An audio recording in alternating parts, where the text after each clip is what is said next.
dia, pessoal. Hoje é dia... Eu sei que é quinta-feira.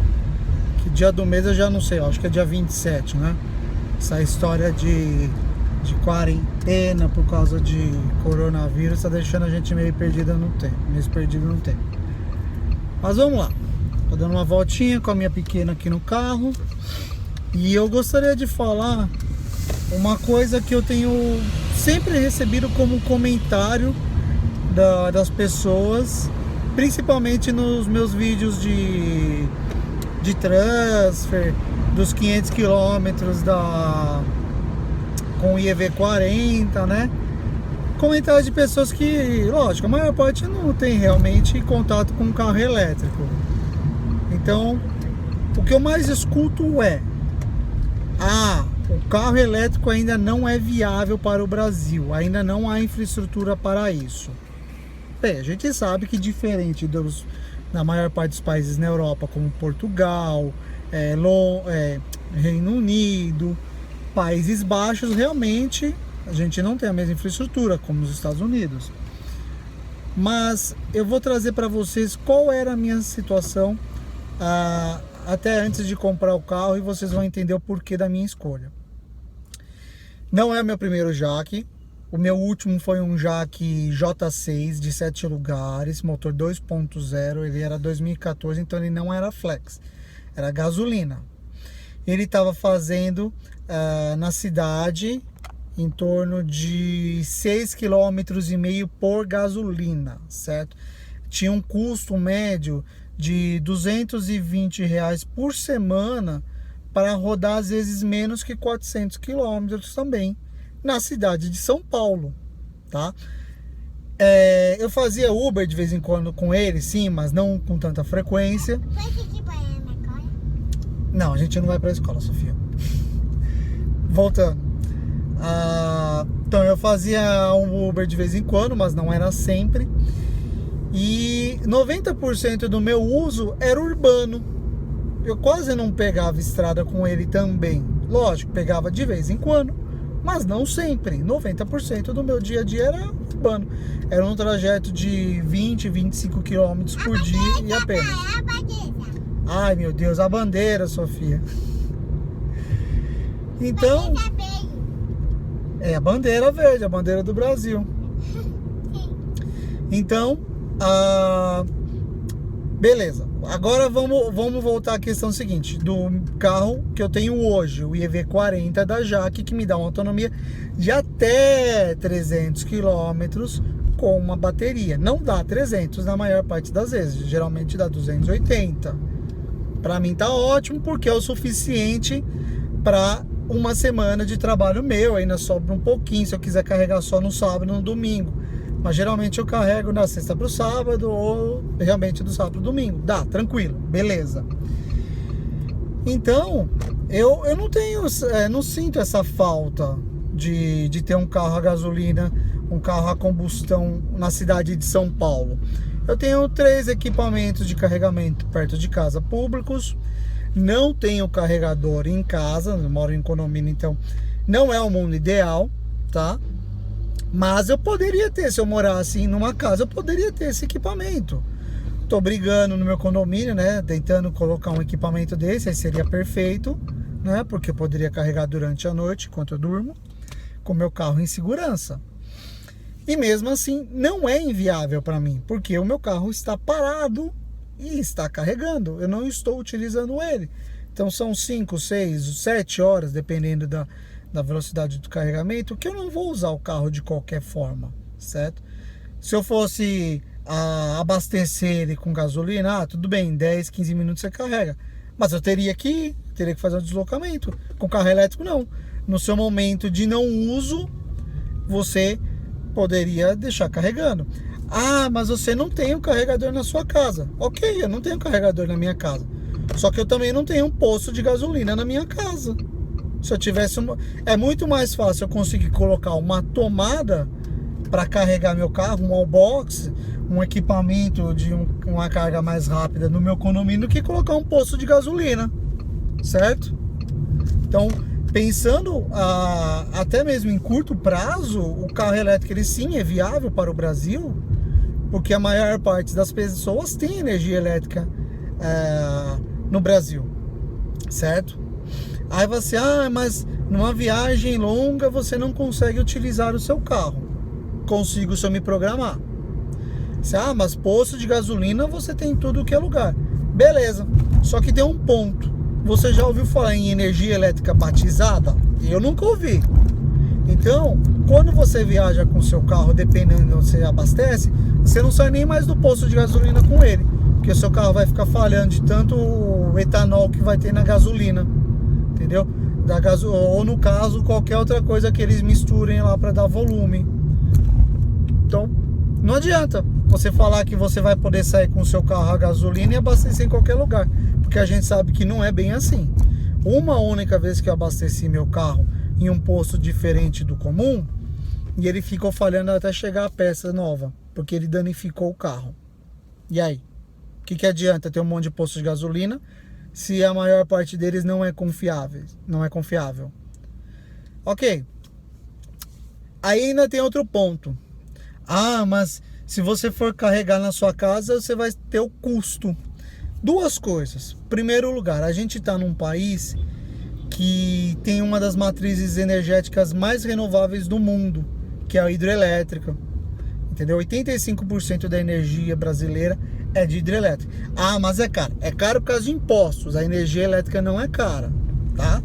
E mesmo com os impostos...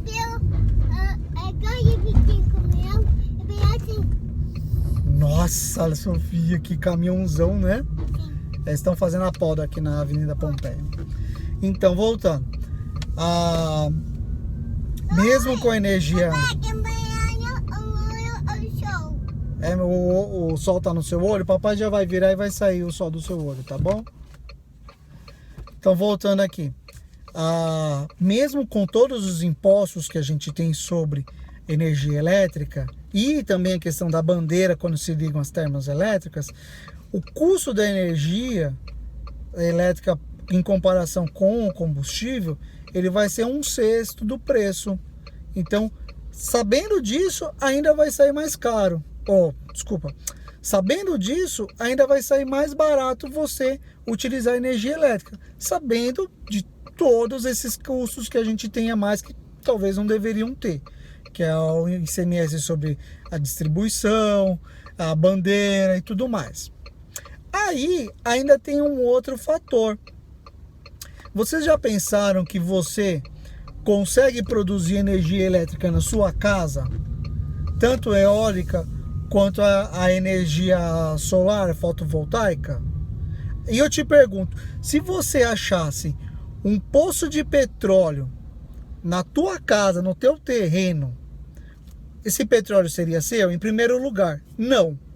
O petróleo é da União. Você não poderia utilizar esse petróleo seu para fazer a sua gasolina.